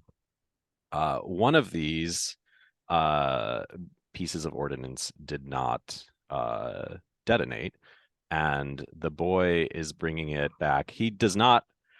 He blames Admiral Flag for sure, but more so blames Lady Florence. And they have tracked Lady Florence down in her home and are going to deliver this gift, this little boy to Lady Florence's home. And as the boy is approaching the house, he can see in the window Lady Florence awkwardly trying to nurse this 20-fingered little baby. It is awkward and maybe a little bit like bordering on violent, where like neither one really knows how to like handle this particular situation. And as the Atlanteans set the bomb on the front door of Lady Florence's house, the boy is looking through and thinking about this is just another one of Lady Florence's playthings. And he's angry about it for a second. But I think that he begins to have like he has this glimmer of pity. The good times in some way like come back to him, and he is just like, yeah, he's not sure about uh killing Lady Florence, but especially killing this thing that she has brought into the world in this particular moment. And he walks over to the door, and his first knock is bold. His second knock is a little bit quieter until there's that final reluctant knock. And he just turns and walks away. And Lady Florence walks over to the door and opens the door, sees this submersible bomb, and sees the boy and some Atlanteans walking off into the distance. And she takes this as a sign, and immediately the next day she is going to take the child to Wales, head off in a wagon cart, and that's where we end the scene. Very nice. Do we want to answer the question about Sally No Face? Yes, I think we should. Does anybody have a theory? Do we need a break? I've got a scrap of a theory, at least I can toss out. Got a lot of clues here. So what do you think? Yeah. I'm looking at the left ring fingers removed from the musicians, as well as the floral love letters addressed to Gregory, and coming up with sort of as well as the lovers you can't see me anymore. The argument between lovers you can't see me anymore, and taking sort of Sally and Gregory were once betrothed, perhaps, and then found out that Gregory, all these faces that are removed, are people that Gregory was involved with. And so Sally's been going around murdering all of Gregory's lovers or acquaintances or family members, something like that. It's a good starting point. Yeah, I think it's a great answer. You just got to find out how the clues all connect up to it then. Well, and if we're going for the 8 complexity question, it's we have to name who Sally No Face is and then empathize with, I think you're Yeah. implying her. Yeah. Well, and the true identity in this sense can just be like, who are they really, right? We know they're not an urban legend come to life. Like, it would be enough to say it's a woman who Mhm.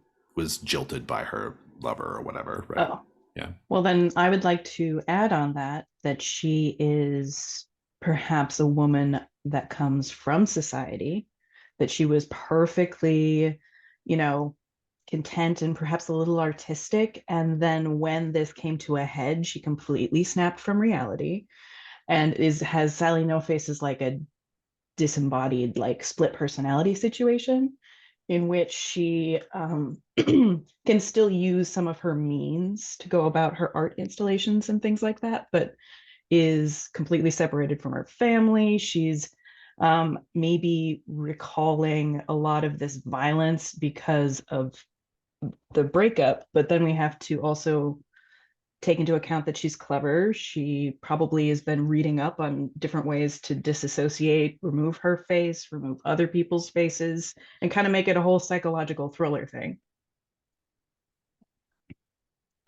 Let me throw a pitch out there. Gregory has one of those faces that just seems really familiar. And so when she is working in the hospital, she keeps on seeing faces that look like Gregory. And so that's almost like that's kind of like what's like leading her into the badness It's a and it's a removing triggering the thing. It triggers her, right? yes, Yeah. yeah. Yeah. And it's such a common face that she is always finding that she needs to remove his face from the world. Compulsively, right? I love it. I mean, I like the idea. So, okay. So it's, um, I mean, the Golden Boss card, I think that clue is pretty well explained away. It was essentially used to, learn more clues. Um, the the florid love letters are accounted for. The smell of perfume speaks to her upbringing. The newspaper article about pioneering facial reconstruction surgery speaks to her trying to learn about ways of removing faces. Um, the argument is kind of really key. I think the ring finger might imply that they were to be wed, the ring finger thing. Maybe even like the Royal Academy. Maybe this doctor ejected from the Royal Academy, like maybe that's where she really learned some of her techniques is from this person. Maybe that's why she has that letter in such a pride of place in her exhibit. Yeah. What if the doctor, former doctor and high society lady is Clara Yarborough? She suppressed that personality, lived as this washerwoman, and then this body without a face that we're assuming is Clara Yarborough is not. The smell of fresh, clean cloth could be from that part of her life, living as a washerwoman. The Oh, fresh interesting. face recently removed could be when this dormant personality broke back through, she had to very quickly disappear. So it was a hasty job to fake her own death. And Oh, so you're saying it's Clara, that it's the actual Clara Yarborough. Oh, how intriguing. That explains why she had the letters, right? yes, Mhm. and the blood Interesting. from That's nice. bandages being rouge is to just part of this whole deception to escape back into the Sally No Face personality. Well, she could also just not like blood near her face as trigger Yeah. reasons. Because I'm Very right, she unwrapped interesting. those bandages and revealed herself in that moment, I think. So Very who cool. was Gregory? Was Gregory just like some guy, or was he the doctor that she was learning this? Like, is she using his techniques, or like um I'm curious about I don't know if it's relevant or not, but I do wonder. Um okay, so It Gregory sounds like, wrote was the author of that Tawdry Love novel. yeah, maybe, could be. I mean, I like the idea of, or that, I mean, honestly, so, I mean, okay, all right, so just back up. As I understand it, the way we're going with this is Gregory and Clara are in love. Gregory cheats on her with a number of women. Um, Clara Yarborough gets pissed about this, and she they've broken it off, but there's something about she sees Gregory everywhere she goes, and it is making her want to she's making a connection between faces, basically Gregory's face, but then the faces of the people he was, he was caught with. But in any case, she's become obsessed with faces, and so she comes up with this plan to essentially remove faces of the people who have slighted her or wronged her for whatever reason. And she goes so far as to stage her own death in order to do this work and to become a new person. I envisioned it as there was a woman pre Clara Yarborough who, after this mental break, lived as Clara Yarborough. Right? Okay.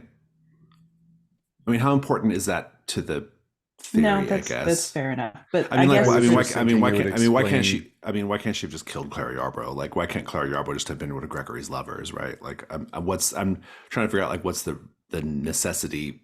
What's the clue that like makes you think it was Clara? Apart from the fact that she had the letters, which is a good one to be fair, but. I was thinking it would explain how Sally No Face kind of became an urban legend. She existed, she did her surgery, and then she disappeared for a while because Oh, became Clara Yarborough. I see. So she is the urban legend. Yes. Oh, interesting. I've never had a Sally No Face theory where she actually was the Sally No Face of legend. That's interesting. Oh, that's pretty cool. I like that. Okay, so all right. If we're going with that, then going back to the song, the poor old Sally trapped in a fire, her looks burned up without a trace. Right, Maybe yeah. that's why Gregory broke it off. She was disfigured in Oh. the fire. That's it. Gregor, that's it. And because in the vision that Ms. Balakwa saw, the woman did not want to be seen, right? That felt really important. She was like not wanting to be seen by the man. And so, oh, that's intriguing. So we're saying that she is the Sally No Face of legend, that she did commit a bunch of murders back in the day because she was angry about what happened.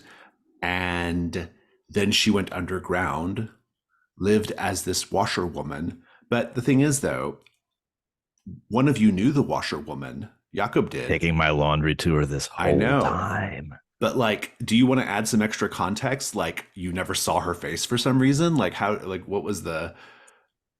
Yeah, there was the you kind of always dropped off the laundry at the door in that special little bag, and You never actually saw her. and right, it was available once in a Oh. while. I'd see her hand like reach out of the door to pull the bag in as I was That's walking good. away. Yeah, that's good. Okay, now we're really getting somewhere. Okay. So then what was the thing that triggered her to go back on her killing spree again? Gregory found her and began sending letters, and Oh, he's trying there to get was her back. enough of them that Oh, that's pretty good. Intriguing. Huh. And then that triggered. having lived years as this washerwoman, she just kind of fell into the routine of it. But confronted with Gregory again, starts this whole new session of I She have to falls back remove into faces. it. But Yeah. she's also creating art this time. It's not necessarily just the immediate Mhm. violence. She's gone and got creative about it. She's been living with it all She's this been living time. with it for a long time. Yeah, that's intriguing.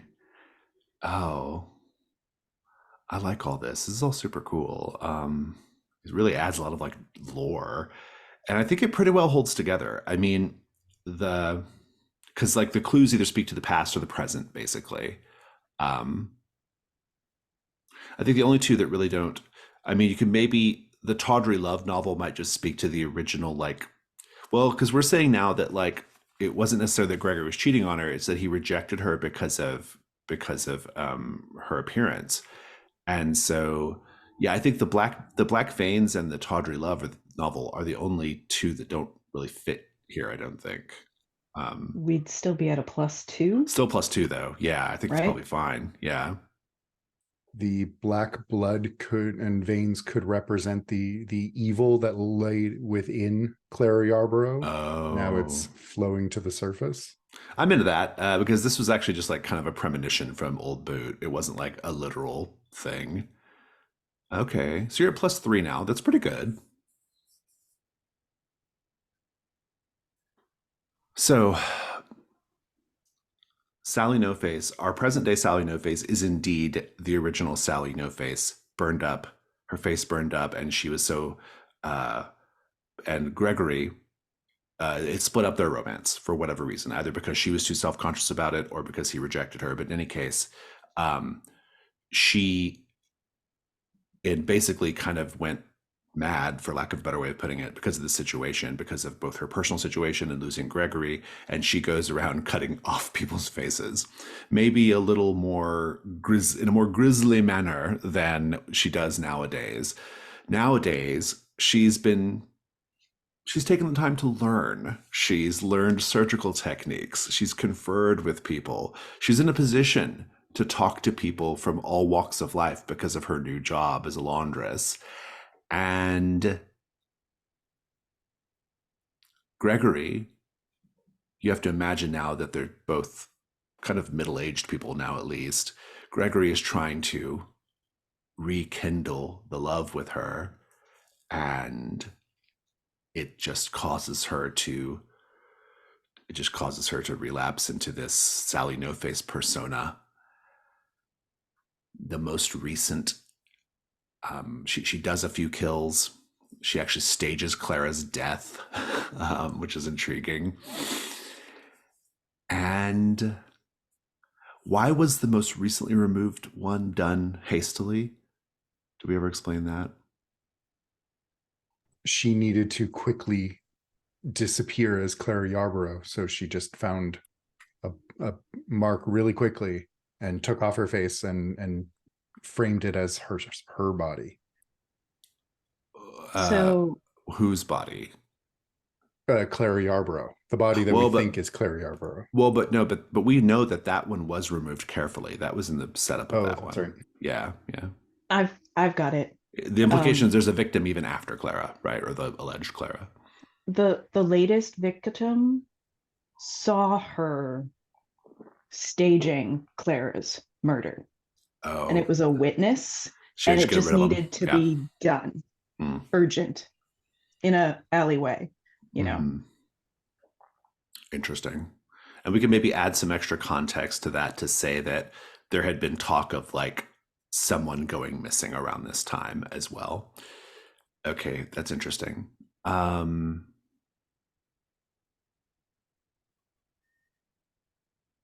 I think it all holds together pretty well. I'm very into it. It's a +3. Who wants to roll?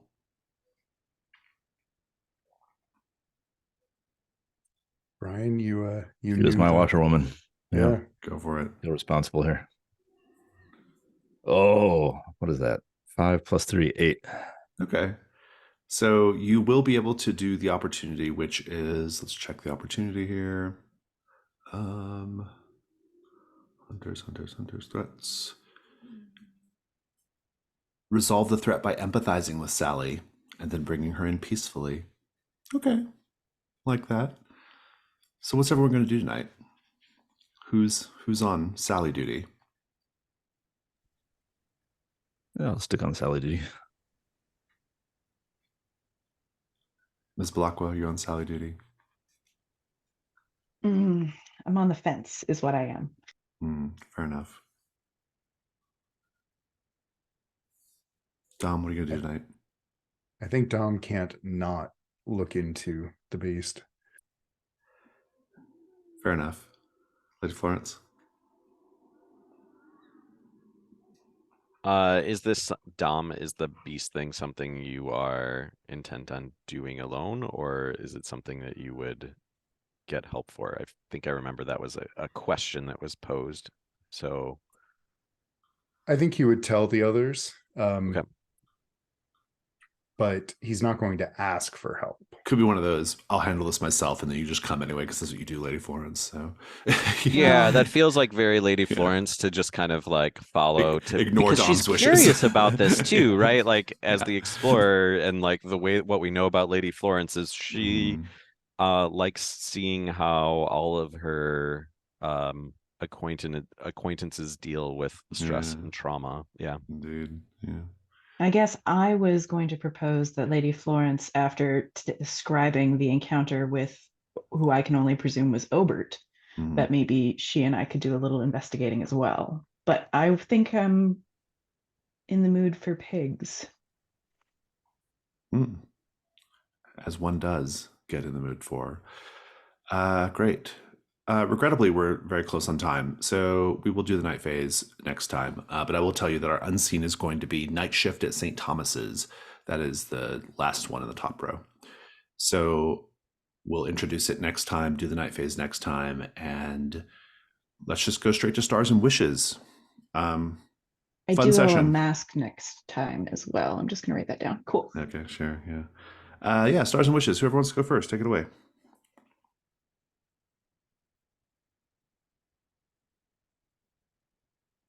I'll go. I really enjoyed the scene at the beginning with Victoria and Jakob, just getting that. Jakob really wanted some sort of better closure there, and I love that Victoria denied him that. Anytime we get to see Lady Florence interacting with the hoi polloi is always fun, and I love that she did not hold back with this guy, just breaking an ankle, breaking a face, and then trying to take Obert Fig out all by herself. I love the rage that Lady Florence is apparently just has on tap when needed.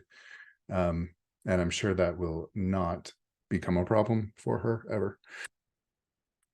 Yeah, just a lot of good scenes. I really enjoy that we went for the empathy with the killer route for Sally No Face, and I love that Jakob is apparently going to be doing that on his own. That fits really well. And Jason, the reveal of Sally No Face in that scene with Jakob was so cinematic and so creepy, and that was really good. I'm looking forward to digging into the beast, looking forward to seeing how things with the slugger shake out. And yeah, it's going to be great when Lady Florence announces herself on this private mission that Tom's gone on.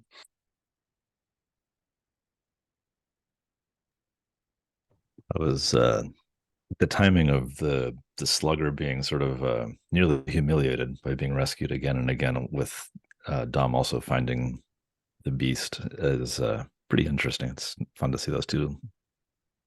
Like one story maybe closing as another one opens up. Sarah wrote a thing in the chat that Lady Florence was weaponizing a gaggle of kids. That was amazing. And just Lady Florence's urge for fisticuffs is always fun to watch. I love that scene of the blackbirds clotting out the light from the window too. That was a good moment. And what else? Oh, earlier Dom said we are Hargrave House. That was fun. Yeah, I'll note that Blackbird's thing is written into the threat, and it's a reference to the poem, which is itself a form of 4 and 20 blackbirds, right? Yeah. Also the mud pit and pigs, right? See, it's good. Great session. I really love this. There was a lot here that I was really enjoying. I really felt I was worried that I was going to have a hard time personally getting into the swing of things because we've been away from it for a few weeks and because I've got a new dog and like I've got all these like things. But man, I was really, really feeling in my element with some of these things. Like that soliloquy about the fragrant void, I was just doing that off the top of my head and like, and it all just kind of came across really well. I've so star for me for getting back into things and feeling confident. And it was great because I'm just really happy with that. Everyone did a great job today. The interpersonal dramas were great. As noted, the scene between Jakob and Ms. Balakwa was fantastic. I continue to love this like weird third wheel thing that Lady Florence does with Dom and the Slugger. That's a consistent theme. And so I like that. And just seeing Lady Florence, like just like cruelly getting these kids to like putting these kids in danger, and then the slugger who, kind of like, kind of defending the kids, like all that stuff was really intriguing. It was a fun scene. I love this like weird tension between the slugger and Dom. I always love when people are at the pie shop because that is just a great set piece. I love the locations and the paint the scene questions and everything there. It's all really, really fun. It was fun to get Obert. I haven't played Obert in ages, so that was really enjoyable. The Fragrant Void stuff was really fun. Really loved that sort of. It was interesting because it was such an interesting like counterpoint to what was a very like gritty streets of London, Jack the Ripper serial killer kind of version of the game, that was very fun and enjoyable. And it was a intentional decision on my part because we'd been doing so much fantastic cosmic stuff. It was nice to kind of get it back down to some like basic elements, in some sense, to show that those so-called basic things can be just as dangerous, and just as horrifying. And so, yeah, a lot of fun with that. But yeah, it was just really good. Scenes were great. I think people watching this are going to really love it. It was a fun, a lot of good mix of action and drama and suspense. Yeah, good stuff. And I don't think I have any particular wishes. So.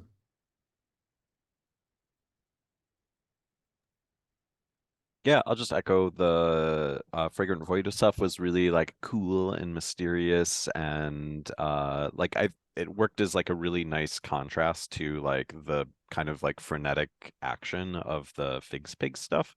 That it was like a really cool juxtaposition there. I